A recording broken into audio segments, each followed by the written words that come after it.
Bismillahirrahmanirrahim. Assalamualaikum warahmatullahi wabarakatuh.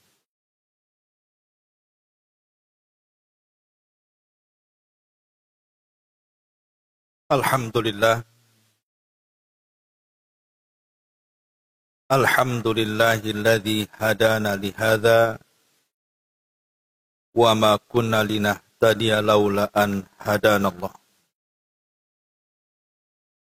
Asyhadu an la ilaha illallah wahdahu rabbi la syarika lah wa asyhadu anna Muhammadan abduhu wa rasuluhu alladzi la nabiyya ba'dah. Allahumma ya muallima Adam 'allimna wa ya mufahhima Sulaiman fahhimna. Allahumma rabbana zidna ilman nafi'a ya rabbal alamin. Ma'asyiral muslimat yang dimuliakan Allah Subhanahu wa taala, alhamdulillah di pagi ini bisa berkumpul di Masjid Sukajadi dan kita meneruskan kajian kita masih membahas kitab 175 jalan menuju surga. Dan kita masuk pada nomor urut kedua, tentang orang yang masuk surga karena seekor lalat dan masuk neraka pula karena seekor lalat.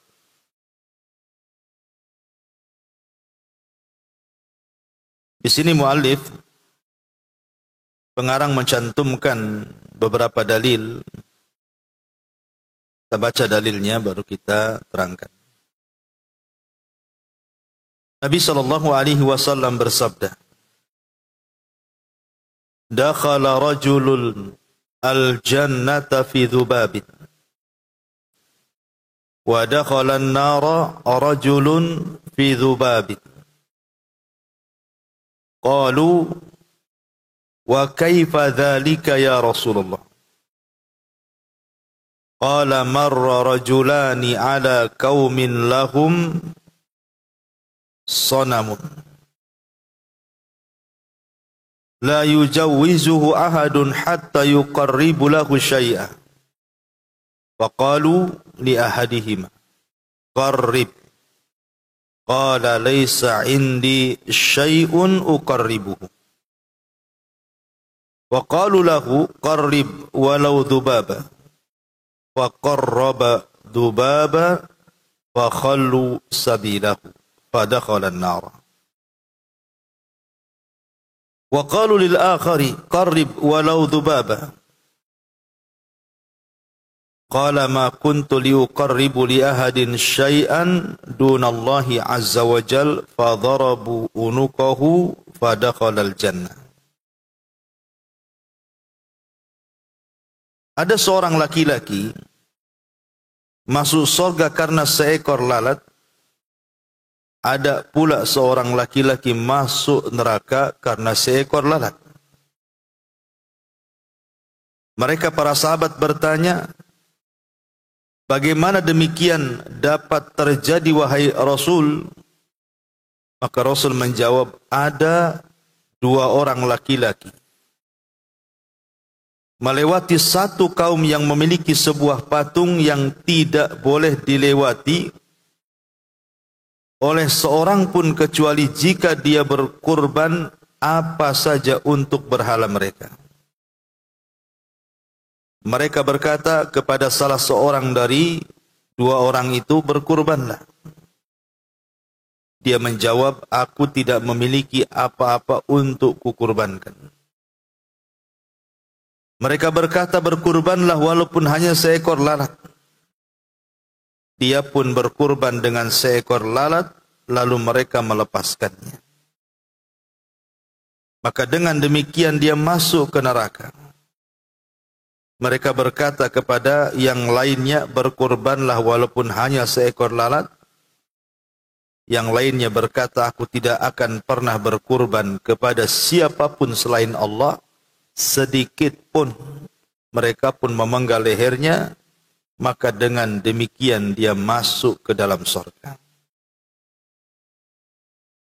Jika saja balasan bagi orang yang telah melakukan kesyirikan kepada Allah dengan berkurban kepada selain Allah dengan seekor lalat adalah neraka, lalu bagaimana balasan bagi mereka yang melakukan kesyirikan kepada Allah dengan berkurban kepada kubur-kubur, patung-patung, dengan kambing, sapi, unta, harta, emas, madu, minyak, dan yang lainnya? Dari kurban-kurban dan amalan-amalan yang diharamkan, dan berbagai jenis kesyirikan dan kesesatan. Padahal Rasulullah telah bersabda berkenaan tentang orang yang seperti mereka, la'anallahu man dzabaha li ghairillah. Allah melaknat orang-orang yang menyembelih untuk selain Allah. Baik. Bab kedua ini menceritakan tentang amalan dari amalan-amalan yang bisa memasukkan ke dalam surga. Pada nomor urut pertama, amalan yang paling besar memasukkan ke dalam surga kan tauhid. Lah, nomor urut 2 ini contoh daripada tauhid. Apa itu? Berkurban kepada Allah Subhanahu wa ta'ala. Baik berupa akikah, baik berupa kurban Idul Adha, baik berupa nazar, atau apalah namanya. Kalau seandainya kita menyembelih binatang itu dikarenakan karena Allah Subhanahu wa ta'ala, dan juga diniatkan untuk Allah Subhanahu wa ta'ala, maka menyembelih seperti itu satu amalan yang bisa mengantarkan kita ke dalam surga. Tapi sebaliknya, kalau seandainya kita menyembelih binatang diberikan kepada selain Allah, walaupun binatang itu kecil, sekecil-kecilnya seperti seekor lalat, maka justru akan menjadi sebab orang itu masuk ke dalam surga, ke dalam neraka. Jadi di sini dikisahkan, Bu, sebenarnya hadis ini menjadi polemik para ulama. Apakah hadis ini artinya sahih sampai kepada Nabi SAW, ataukah hadis ini adalah ucapan daripada Salman Al-Farisi radhiyallahu anhu? Kan kalau kita melihat sanadnya, hadis ini dari Salman Al-Farisi radhiyallahu anhu. Ada yang mengatakan bahwa ini perkataan Salman, karena Salman itu kan pernah beragama Nasrani. Awalnya kan Majusi Salman itu, kemudian pindah ke Nasrani. Boleh jadi Salman itu mengambil kisah Israiliyat saat dia menjadi Nasrani. Makanya keluarlah hadis ini. Sehingga ulama menghukumi seperti yang dikatakan Al-Imam Ibnu Utsaimin rahimahullahu ta'ala, bahwa hadis ini mauquf. Mauquf itu artinya ucapan yang sampai ke sahabat saja, tidak sampai kepada Nabi, disebut mauquf. Kalau ucapan yang sampai kepada Rasul disebut marfu'. Nah, ulama mengatakan bahwa hadis ini mauquf. Ini ucapan Salman Al-Farisi radhiyallahu an. Boleh jadi Salman mengambil dari kisah Israiliyat saat dia menjadi Nasrani sebelum masuk Islam. Dan pendapat inilah yang dikuatkan oleh Syekh Nasiruddin Al-Albani rahimahullahu ta'ala.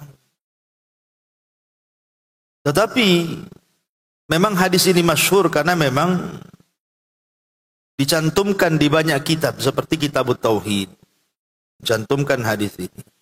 Dan memang hadis ini dikeluarkan Imam Ahmad di dalam kitab Az-Zuhud dan yang lainnya. Baik, anggaplah kita mengatakan bahwa ini adalah hadis marfu sampai kepada Nabi SAW. Jadi kita petik beberapa faedah dari hadis ini. Jadi zaman dulu, ini kan cerita zaman dulu. Jadi ada satu kampung itu. Di kampung itu ada berhala. Dan dulu kita masih kecil-kecil kan ingat Bu ya. Mungkin ibu yang masih kecil dulu masih ingat memorinya ke waktu baheula. Itu setiap kampung itu kan mesti ada berhala kan. Entah berupa pohon yang ditakuti, yang dikeramatkan, terkadang harus kita kasih sesajen dan begitu seterusnya. Entah berupa batu, entah berupa gua, mestilah setiap kampung itu adalah tempat-tempat atau benda-benda yang dikeramatkan. Lah zaman dulu itu, apalagi zaman dulu sekali kan, zaman kita saja ada tuh. Zaman saya masih SD aja masih ada di kampung saya itu pohon beringin itu dikeramatkan. Apalagi ini kan kisah-kisah Bani Israel, berarti itu sudah lama. Jadi ada satu kampung itu ada berhala. Lah berhala itu selalu orang-orang kampung tersebut melakukan ritual kurban supaya tidak mendatangkan kesialan. Jadi orang-orang kampung selalu datang ke berhala itu berkurban. Dan akhirnya mereka memberlakukan kepada siapapun yang melewati kampung itu. Maka siapapun yang melewati kampung itu juga tidak boleh lewat begitu saja kecuali harus berkorban juga. Lah, adalah dua orang musafir. Itu memang sedang melakukan perjalanan dan mau tidak mau harus melewati kampung itu. Karena tidak ada jalan lain. Sementara siapapun yang melewati kampung itu harus mengorbankan sesuatu. Akhirnya kemudian yang satu dicegat, kemudian dikatakan qorrib, kamu harus korban untuk berhala kami. Maka orang ini mengatakan laisa indi syai'un uqarib. Aku ini musafir, tidak ada duit. Mau beli kambing dari mana? Untuk kau korbankan. Mau beli ayam dari mana untuk kau sembelihkan di hadapan berhala? Aku ini musafir, tidak punya apa-apa. Tetapi karena orang kampung itu buat aturan, itu bukan alasan, tetap harus berkorban. Akhirnya mereka memberikan solusi, qarrib walau kana dubaba. Ya sudah gini saja. Kalau engkau tidak punya sesuatu yang bisa dikurbankan kepada berhala kami, kau tangkap lalat, kemudian kau sembelih lalat itu di depan berhala kami. Akhirnya kemudian dia pun mengejar-ngejar lalat, berhasil pula dia nangkap lalat itu. Kemudian disembelih pula lalat kecil itu di depan berhala tadi. Dan orang-orang pun akhirnya melepaskannya. Kenapa? Karena dia sudah berkorban untuk berhalanya. Dilepaskan. Ini yang satunya sama juga disuruh berkorban. Tapi yang satunya ini kuat tauhidnya. Tidak mau berkorban kecuali kepada Allah. Ketika dipaksa, kamu juga harus berkorban. Dia mengatakan, aku tidak punya sesuatu untuk kukorbankan. Kemudian dikatakan, korbanlah walaupun sekecil lalat. Dia mengatakan, walaupun seekor lalat, saya tidak mungkin berkorban kecuali kepada Allah. Murkalah orang-orang kampung itu, ditangkapnya laki-laki ini, langsung dipenggal lehernya. Lah saat dua-duanya Allah Subhanahu wa taala takdirkan meninggal, yang kurban dengan lalat dan yang tidak berkurban dengan lalat, meninggal dua-duanya. Maka Allah Subhanahu wa taala memasukkan orang yang berkurban karena seekor lalat itu ke dalam neraka, dan Allah masukkan ke sorga orang yang berkurban, yang tidak mau berkurban dengan seekor lalat kecuali kepada Allah Subhanahu wa taala. Dari sini kita lihat, gara-gara seekor lalat ada orang bisa masuk sorga, gara-gara seekor lalat orang bisa masuk neraka. Ma'asyiral muslimat yang dimuliakan Allah Azza wa Jalla, berarti di sini faedahnya jangan remehkan perkara kecil. Jangan meremehkan perkara kecil.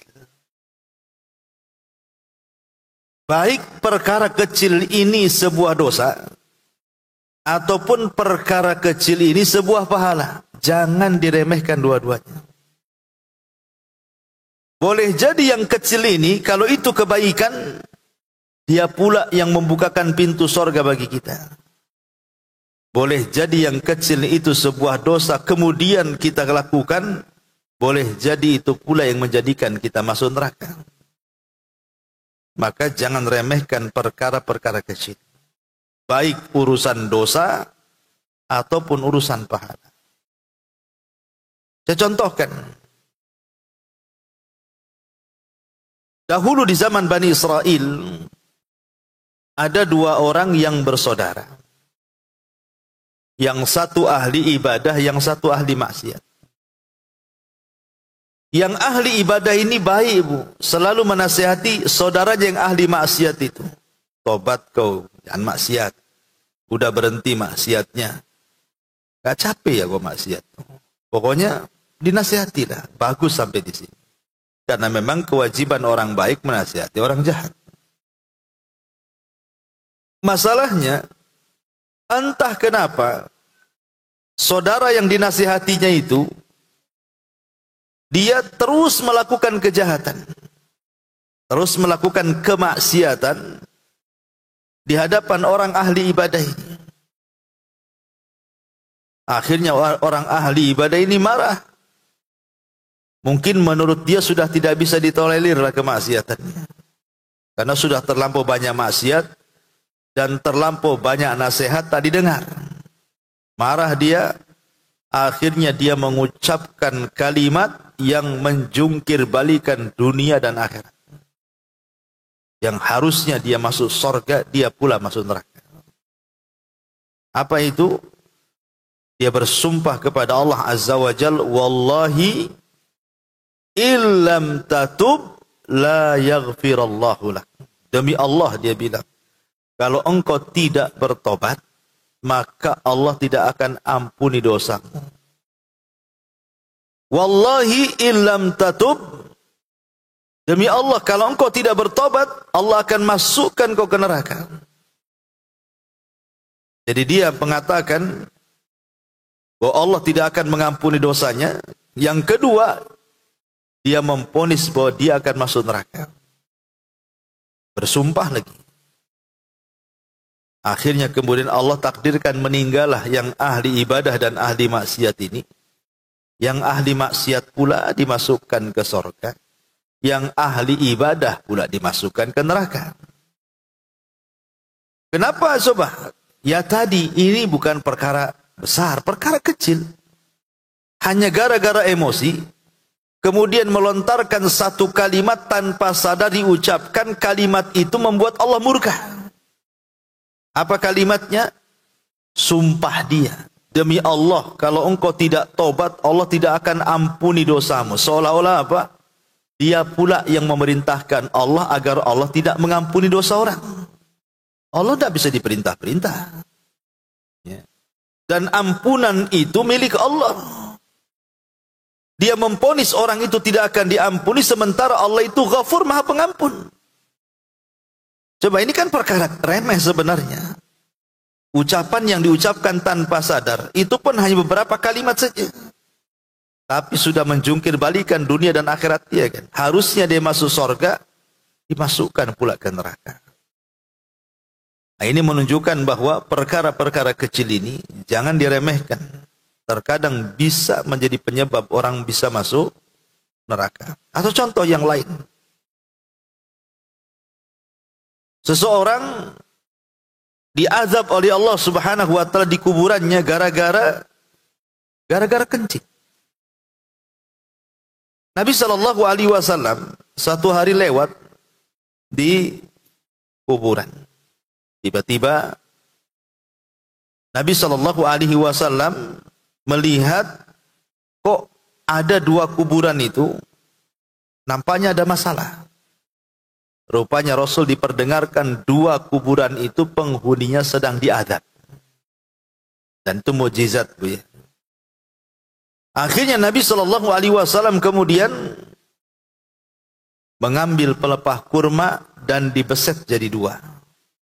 Kemudian diletakkan di satu kuburan, dan satunya diletakkan di kuburan lain. Kata Rasul, sebelum pelepah kurma ini menjadi kering, boleh jadi bisa meringankan azab keduanya. Jadi Rasul ditanya, Rasul, kenapa emangnya dua orang itu? Maka Nabi SAW mengatakan, yu'adzabani wa ma yu'adzabani fi kabir, katanya. Keduanya sedang diazab dan tidaklah keduanya diazab dalam perkara besar. Artinya masalah-masalah sepele. Ya. Kemudian Nabi SAW mengatakan, adapun salah satu dari keduanya, la yastatiru minal baul, tidak memberikan perhatian saat dia kencing. Boleh jadi mungkin tidak menutup aurat, boleh jadi mungkin ceboknya tidak bersih, bahkan mungkin tidak cebok. Dan saya saksikan seperti itu. Mungkin kalau ibu-ibu risih lah. Biasanya bapak-bapak itu yang nggak risih. Ya, apalagi kalau kebelet kencing di jalan gitu kan, main blusuk ke semak-semak kencing, dah langsung selesai kencing pergi. Tidak bawa air. Oke lah kalau nggak ada air kan ada batu. Ya kan, batu banyak di jalan itu. Nah, berapa lori batu itu banyak. Kan tidak harus 1 lori batu itu, cukup 3 batu saja istijmar kan gitu ya. Tapi kan banyak tuh yang tidak memperhatikan seperti ini. Kan perkara kecil sebenarnya kan. Hanya masalah cebok. Tapi bisa menjadikan orang itu diazab di kuburan tuh. Maka jangan remehkan masalah kecil. Kasih tahu suami-suaminya itu. Jangan kencing sembarang. Ya. Kemudian contoh yang lain. Ada hadis Nabi SAW tentang seorang wanita yang masuk neraka gara-gara seekor kucing. Dan itu kisahnya juga masih kisah Israiliyat kan. Kata Nabi SAW, dakhalat imra'atun nar min hirratin laha aw hirratin rabatatha fala hiya at'amatha wala hiya arsalatha kemudian ta'kulu min khashashil ardi hatta matat. Jadi ada seorang wanita masuk neraka gara-gara seekor kucing. Ya. Tentu maksudnya di sini bukan hanya kucing, tidak, ini kan permisalan. Permisalan, hati-hati ibu kalau punya binatang peliharaan. Kan mungkin ada di antara ibu itu ada yang suka kucing, akhirnya melihara kucing. Ada ndak suka kucing, ibu tuh kan sukanya ayam, dia pelihara ayam. Ada ndak suka ayam, suka burung, pelihara burung. Ada yang suka aneh-aneh gitu kan, pelihara landak gitu ya. Pamanya macam-macam lah orang hobi binatang kan, ya. Entah apalah. Bahkan terkadang saking hobinya, saya melihat bapak-bapak itu yang hobi ayam bu ya. Itu setelah subuh bu, dia belum tidur, dia belum mandi, ayam udah dimandiin dia tuh. Dia belum mandi tuh, ayam sudah dimandiin, udah disabuni, nanti minumannya Kratindeng, extra jos lah. Ini minuman-minuman manusia diberikan ke ayam coba. Nanti dijemur. Ya. Itu yang punya ayam nggak berjemur bu. Jadi yang kuat tulangnya ayamnya tuh. Ya. Jadi saking hobinya kadang-kadang sampai seperti itu tuh orang tuh. Oke lah, hobi-hobi. Tetapi kewajiban kita kepada binatang itu ada. Dengan cara apa? Memberi makan dan minum. Karena kasusnya wanita ini masuk neraka gara-gara seekor kucing yang dirawat dia, dikurung aja. Nggak dikasih makan, nggak dikasih minum, ya nggak dilepas juga. Kalau memang tidak bisa ngasih makan, ngasih minum, lepas saja lah kan begitu. Biar cari makan sendiri, cari minum sendiri. Ini sudah tidak dilepas, nggak dikasih minum, nggak dikasih makan, matilah kemudian kucing itu di sangkarnya. Gara-gara kasus ini, kata Nabi SAW, dakhalat imra'atun nara fi hirratin rabatatha atau habasatha. seorang wanita itu masuk neraka gara-gara seekor kucing yang dirawatnya. Karena nggak ngasih hak. Ya, jadi kalau ibu hobi binatang, ya kasih makan. Jangan dibiarkan sampai mati. Ini kan perkara-perkara remeh sebenarnya, tetapi lihat dampaknya. Lah hadis ini juga sama, hadis yang kita baca di sini. Ini kan perkara-perkara remeh. Menyembelih lalat kan remeh. Lalat di mana saja. Cari lalat itu paling mudah. Dari tong sampah, itu banyak lalat. Tetapi walaupun lalat ini adalah perkara remeh, perkara kecil, bukan persoalan lalatnya, bukan. Tapi persoalan niatnya itu yang membesarkan masalah. Lalatnya kecil, tapi niatnya yang membesarkan perkara kecil jadi besar. Ketika kemudian dia berkurban kepada selain Allah Subhanahu wa taala dengan seekor lalat yang remeh, perkara remeh menjadi besar gara-gara niat kita menyembelih kepada selain Allah. Makanya niat itu membesarkan yang kecil ataupun mengecilkan yang besar. Niat ini bisa membesarkan yang kecil ataupun mengecilkan yang besar. Kemudian juga di antara faedahnya hadis ini, kalau saja seekor lalat orang bisa memasukkan ke dalam sorga ataupun ke dalam neraka, bagaimana yang jauh lebih besar, lebih manfaat dibandingkan seekor lalat? Karena di sini saja dia mengatakan, dakhala rajulul jannah fi dzubab. Orang masuk surga gara-gara seekor lalat. Kenapa? Karena ketika dia disuruh berkurban seekor lalat, dia tidak mau kecuali kurban ini diberikan kepada Allah. Baru saya mau. Bagaimana kalau dia berkorban kepada Allah itu bukan lalat, tapi kambing, tapi sapi, unta yang lebih besar kan? Kemudian kita bagi-bagikan dagingnya kepada fuqara wal masakin, tentu kan lebih besar lagi pahalanya. Ya. Begitu juga sama, kalau seekor lalat kemudian diserahkan kepada berhala, kepada pohon, kepada batu, kepada tempat keramat, bagaimana orang yang menyembelih kambing kepada selain Allah Subhanahu wa taala, atau lebih besar daripada kambing, sapi atau unta diberikan kepada selain Allah, berarti kan dosanya lebih besar lagi. Karena saya saksikan di masyarakat ini kadang-kadang masih juga melakukan sembelihan-sembelihan kepada selain Allah Subhanahu wa taala. Seperti yang kita dengarlah tradisi di negeri kita ini, yang hidup di pesisiran-pesisiran pantai itu kan masih ada tuh acara-acara larungan tuh apa istilahnya kan, yang melempar kepala kerbau, kepala sapi. Kan sayang kepala kerbau tuh kalau digulai kan banyak. Dilempar pula dia ke lautan juga. Niatnya apa tuh? Membuang sial katanya. Atau mempersembahkan ke Ratu Laut Selatan tuh apa gitu kan. Nah ini kan perkara-perkara yang dikategorikan para ulama kesyirikan. Kalau yang melakukannya orang di luar Islam, Bu, kita tidak angkat bicara. Silahkan. Umpamanya yang melakukannya orang Hindu, orang Buddha, terserah. Mungkin itu ajaran mereka. Lakum dinukum waliyadin. Tetapi kalau yang melakukannya orang Islam ini perlu diluruskan. Karena dalam Islam perbuatan seperti itu bagian daripada kesyirikan. Mana dalilnya? Man dzabaha li ghairillahi faqad asyrak. Barang siapa yang menyembelih kepada selain Allah berarti dia sudah menyekutukan dan pelakunya dilaknat. Maka di sini la'anallahu man dzabaha li ghairillah. Allah melaknat orang-orang yang menyembelih untuk selain Allah Subhanahu wa taala. Masyarul muslimat yang dimuliakan Allah Azza wa Jalla. Persoalan sembelih menyembelih ini, Bu, hati-hati. Makanya sering saya wanti-wanti, khususnya sama ibu-ibu ya, karena yang sering belanja ke pasar kan jarang bapak-bapak. Bapak-bapak itu ngantar sampai parkiran saja biasanya. Nggak mau juga ikut ibu masuk pasar. Ya.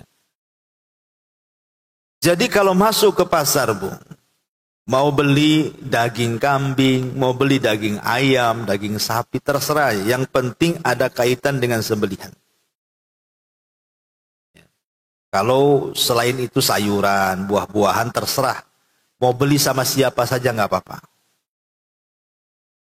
Tetapi kalau sudah daging-dagingan yang sifatnya sembelihan, entah daging ayam, entah daging kambing, entah daging sapi, entah daging unta sekalipun kan gitu. Hati-hati, jangan asal beli. Jangan ibu pulang membawa bangkai tidak membawa sembelihan.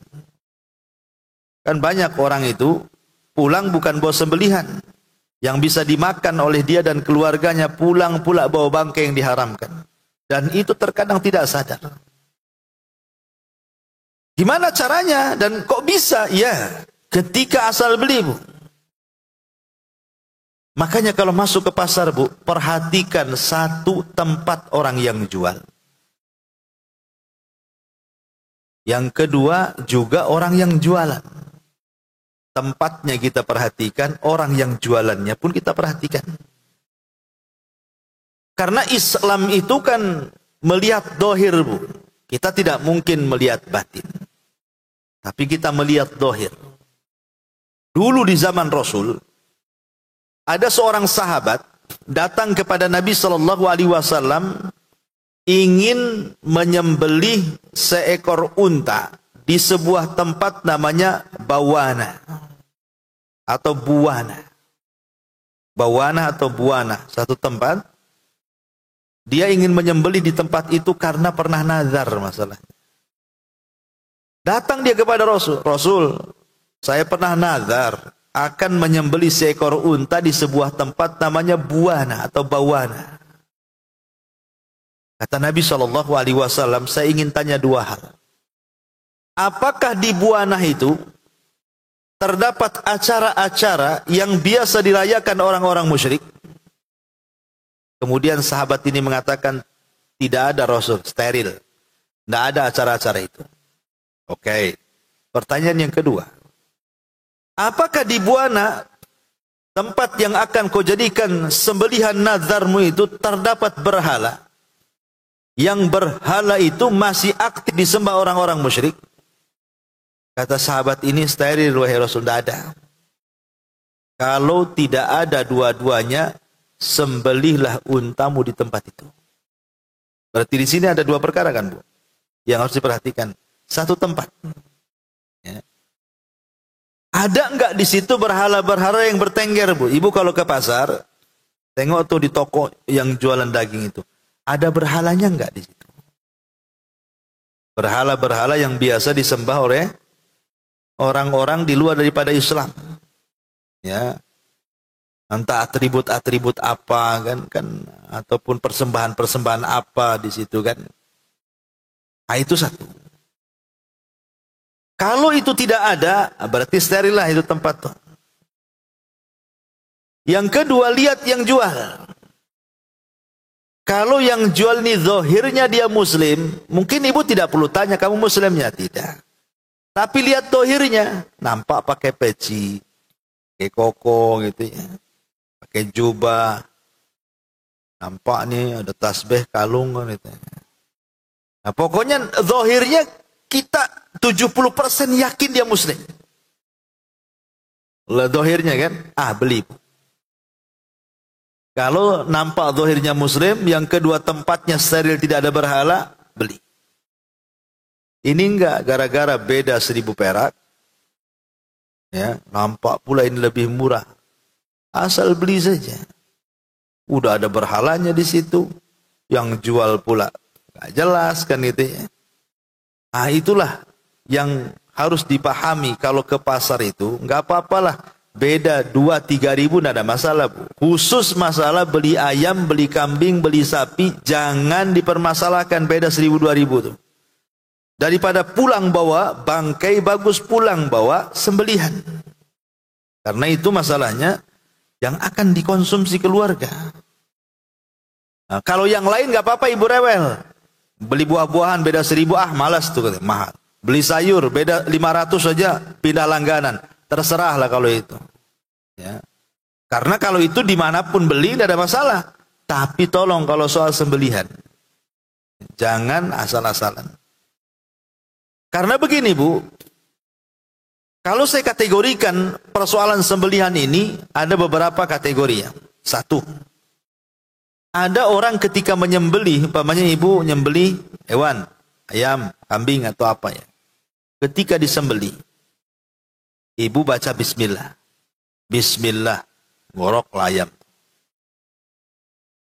Apakah semata-mata kemudian menyembelih dengan baca basmalah itu menjadi halal? Tidak, kata ulama. Tapi harus ada perkara kedua. Bukan hanya ketika menyembelih baca basmalah. Tetapi juga harus ada yang kedua. Apa? Diniatkan karena Allah. Ya. Kalau hanya menyembelih baca basmalah, diniatkan kepada selain Allah, halal, haram. Tidak boleh dimakan. Contoh. Ya. Ibu nyembelih ayam, bismillah tuh. Sudah benar pakai bismillah. Tapi tiba-tiba memang diniatkan untuk sesajen. Diberikan kepada pohon, kepada berhala, kepada apa. Halal, tidak halal walaupun baca basmalah. Karena diniatkan kepada selain Allah kan. Itu sama orang mencuri baca basmalah. Ya. Mau nyopet, baca bismillah dulu bu. Nah, biar halal tangkapannya katanya kan. Nah, itu sama aja kayak gitu tuh. Jadi ini yang pertama kan, baca basmalah diniatkan kepada selain Allah haram, tidak boleh dimakan. Ataupun kita balik, dia tidak baca basmalah tuh, main gorok saja. Tiba-tiba kemudian diberikan ke tamu. Tamu kan menjamu tamu kan ibadah bu. Karena Rasul yang mengatakan, "Man kana yu'minu billahi wal yaumil akhir falyukrim dhaifahu." Siapa yang mengaku beriman kepada Allah dan hari akhir, maka hormati tetamunya. Menghormati tamu kan baik, bu. Masalahnya ketika menyembelih binatang tidak mengucapkan basmalah. Halal apa haram? Haram. Walaupun niatnya bagus untuk tamu. Atau niatnya disedekahkan kepada fakir miskin. Atau niatnya disedekahkan untuk ngasih makan anak-anak yatim.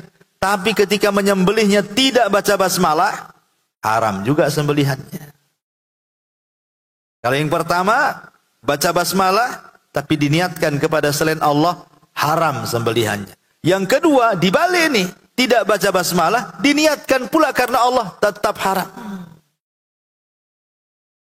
Yang kuadrat itu bu, itu sudah tidak menyebut nama Allah. Diberikan pula kepada berhala. Itu kuadrat tuh. Udah nyembelinya nggak pakai bismillah, dikasih pohon pula. Kemudian kita makan pula, itu udah nggak jelas. Kalau yang makan orang gila nggak apa-apa, ya. Tapi kalau yang makan kita orang waras jangan. Itu sudah dua haram. Ketika menyembelih sudah haram, tidak menyebut nama Allah, diniatkan pula untuk pohon. Dua kali haramnya. Berarti yang benar itu adalah sembelihlah dengan membaca basmalah, kemudian diniatkan karena Allah subhanahu wa ta'ala. Itulah yang disebut dengan sembelihan tauhid. Itu yang menjadikan penyebab kita masuk surga. Ketika kita menyembelih karena Allah, kemudian saat menyembelih membaca basmalah. Itu amalan nomor 2, ya, yang bisa mengantarkan kita ke dalam surga. Masyarul muslimat yang dimuliakan Allah subhanahu wa ta'ala. Kemudian faedah yang terakhir dari nomor 2 ini. Di sini ada polemik begini kan bu. Orang ini yang masuk neraka ini. Orang yang masuk neraka ini. Ini kan posisinya dipaksa bu. Kan orang ini lewat. Ini ada berhala di kampung. Kemudian lewat. Kok kalau tidak berkurban, saya bunuh kamu. Berarti kan posisinya dipaksa. Akhirnya terpaksalah dia berkurban.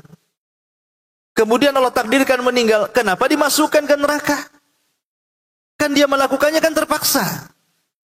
Bukan karena kerelaan dia menangkap lalat, kemudian menyembelih depan berhala. Sebenarnya dia nggak rela, nggak mau kan gitu. Cuman karena dipaksa disuruh berkurban dan dia mengatakan aku tidak punya sesuatu untuk dikurbankan. Akhirnya orang-orang memberikan solusi tangkap lalat, terpaksalah dia tangkap lalat. Sebab kalau tidak, nasib dia akan seperti saudaranya yang dibunuh kan. Berarti melakukan sembelihan itu sebenarnya dalam kondisi dipaksa. Pertanyaannya, harusnya akan dimaafkan. Namanya terpaksa. Sebab nyawa taruhannya. Kalau tidak menyembelih. Tapi kenapa Allah tetap masukkan dia ke neraka? Dari sini ulama membahas, ya kan, bahwa syariat kita umat Islam itu beda dengan syariat umat-umat dulu. Kalau kejadiannya, kisah ini masih dalam lingkup Islam, maka orang yang dipaksa menyembelih bukan karena Allah, di bawah ancaman pembunuhan, maka tidak akan masuk neraka dalam umat Islam. Seperti contohnya siapa? Ammar ibn Yasir yang disiksa oleh Abu Jahal, kemudian diancam akan dibunuh kalau dia tidak memuji sembelihannya, berhala-berhalanya, atau mencaci maki Nabi. Terpaksa dia memuji berhala dan mencaci maki Nabi. Akhirnya dilepaskan sama Abu Jahal. Kemudian turun ayat illa man ukriha wa qalbuhu mutmainnun bil iman, kecuali orang yang dipaksa tapi hatinya tenang dengan keimanan, tidak mengapa mengucapkan kalimat atau berbuat sesuatu yang kufur. Jadi syariat umat Islam berbeda dengan syariat umat dulu. Ini kan cerita syariat umat dulu. Kalau syariat umat dulu tidak ada kalimat uzur. Ya, harusnya orang ini sabar. Seperti orang kedua sabar tidak mau berkorban kecuali kepada Allah kan begitu. Tapi yang pertama tidak sabar. Makanya kemudian dia berkorban kepada selain Allah hanya karena supaya bisa lewat jalan. Tapi dalam syariat Islam tidak. Dalam syariat Islam ini kalau umpamanya ibu dipaksa, kalau tidak dibunuh, untuk berkorban kepada berhala, kemudian ibu berkorban kepada berhala secara terpaksa, maka itu dianggap uzur. Ibu tidak dihukum. Namanya dipaksa. Ya. Makanya kenapa tolak makruh kalau kita bicara masalah talak. Seorang suami kemudian dipaksa, kau ceraikan istrimu, kalau enggak saya dor kepalamu. Terpaksa dia menceraikan istrinya. Sah cerainya? Kata Imam Malik tidak sah. Karena cerainya dipaksa. Ya. Nah, itu juga berlaku juga gitu ya dalam umat Islam. Berarti karena konteksnya hadis ini bicara tentang umat Israiliyat, umat dulu, ya boleh jadi hukumnya umat dulu berbeda dengan hukum umat Islam.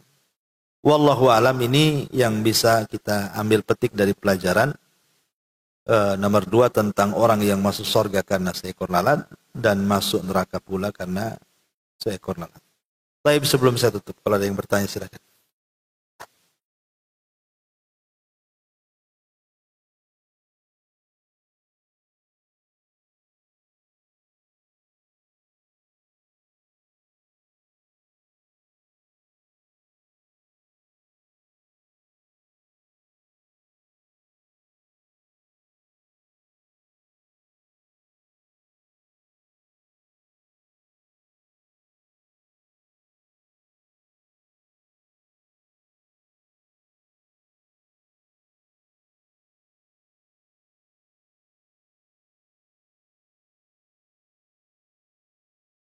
Sabar samar.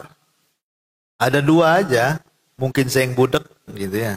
Atau ibu yang kurang keras ngomongnya. Tapi intinya gini Bu, intinya.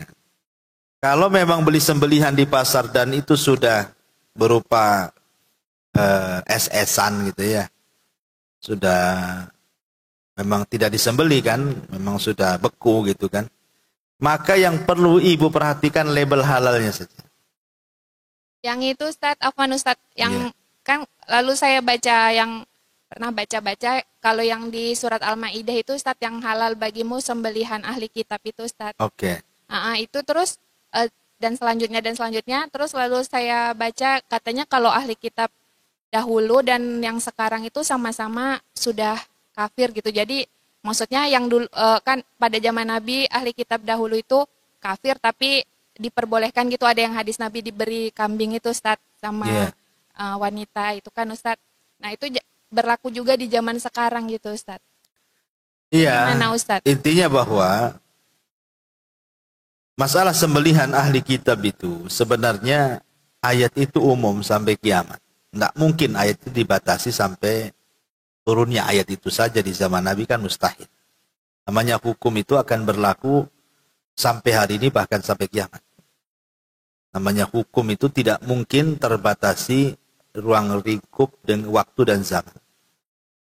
Ya hukum haram di zaman Nabi haram sampai sekarang, haram sampai kiamat. Hukum boleh di zaman Nabi akan senantiasa boleh sampai sekarang dan sampai kiamat. Termasuk juga surah Al-Maidah, wa ta'amul ladina utul kitaba hillu lakum wa ta'amukum hillu lakum. Dan sembelihan ahli kitab halal bagi kalian sebagaimana sembelihan kalian halal bagi mereka. Maksudnya ta'am makan di sini artinya sembelihan. Ayat ini kata para ulama yang rajih adalah umum. Umum sampai hari ini bahkan sampai kiamat. Termasuk saya juga membaca salah satu fatwa ulama ketika membahas satu negara yang negara itu tidak dibolehkan menyembelih, contoh Singapura umpamanya kan. Itu kan sembelihan-sembelihan jarang di situ ya. Orang Singapura aja kalau mau kurban itu orang-orang itu terdibatasi sehingga sebagian mereka kalau kurban terpaksa keluar. Dan kalau mau korban di Singapura ya harganya mahal, yang kedua tidak bisa lihat karena langsung di penjagalan gitu ya. Jadi kalau negara-negara itu mendapatkan daging impor, mendapatkan daging impor, kayak umpamanya ada orang Islam hidup di negeri tersebut, sementara daging yang memasok negeri tersebut dari impor. Maka ulama mengatakan lihat pengimpornya itu. Kalau daging negara yang impornya itu ahli kitab, maka kita yang hidup di negara itu halal makan. Kalau jelas-jelas ya, yang mengimpornya itu negara ahli kitab. Maksudnya negara ahli kitab itu mayoritas ahli kitab. Tapi kalau seandainya negara yang mengimpor itu bukan ahli kitab, tetapi di luar ahli kitab dan bukan juga muslim, maka haram. Tidak boleh memakan sembelihannya. Jadi ulama memfatwakan seperti itu. Lah termasuk juga di negeri kita. Masalahnya di negeri kita ini kan ada pilihan, Bu. Itu masalahnya. Kita kan ada pilihan. Ini ada muslim jual, ini ahli kitab jual. Ya, kita kan ada pilihan, kecuali nggak ada pilihan. Ya kita ambil yang muslim lah, yang jelas-jelas kan gitu ya. Supaya jangan menjadi syubhat bagi hati kita. Makanya disitulah kemudian kenapa kita hati-hati mencari sembelihan di pasar itu. Kalau memang tidak ada tokonya, hanya mungkin sudah berupa pres-presan es, maka yang bisa kita lihat ya label halalnya saja. Kalau ada halalnya dari Kementerian Agama sekarang kan, kalau dari MUI ya udah beli saja. Ya, tapi kalau tidak ada label halalnya sebaiknya jangan. Tanpa dicari-cari labelnya kok nggak ada.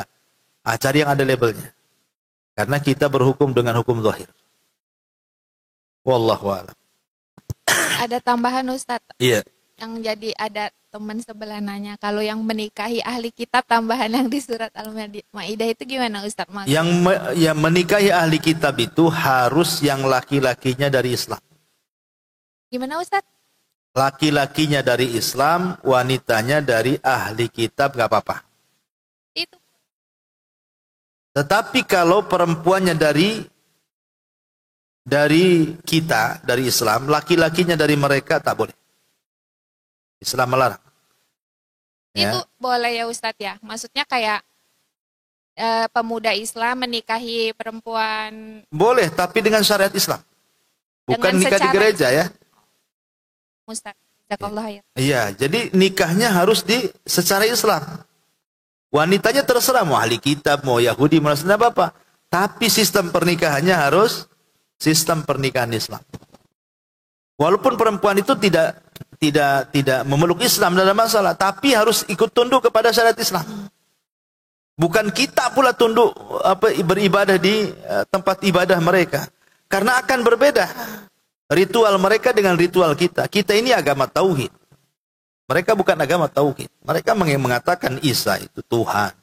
Isa itu anak Tuhan. Isa itu satu di antara tiga Tuhan dan macam-macam. Yahudi mengatakan Uzair itu anak Tuhan. Kan beda gitu. Ritualnya pun beda. Sahadatnya beda lah gitu maksudnya kan. Makanya nggak apa-apa laki-lakinya dari kita, perempuannya dari mereka. Tapi ketika pernikahan harus sesuai dengan syarat Islam. Itu saja. Wallahu a'lam. Ya, saya kira cukup. Subhanakallahumma bihamdika asyhadu an la ilaha illa anta astaghfiruka wa atubu ilaik. Allahu ta'ala. Assalamualaikum warahmatullahi wabarakatuh.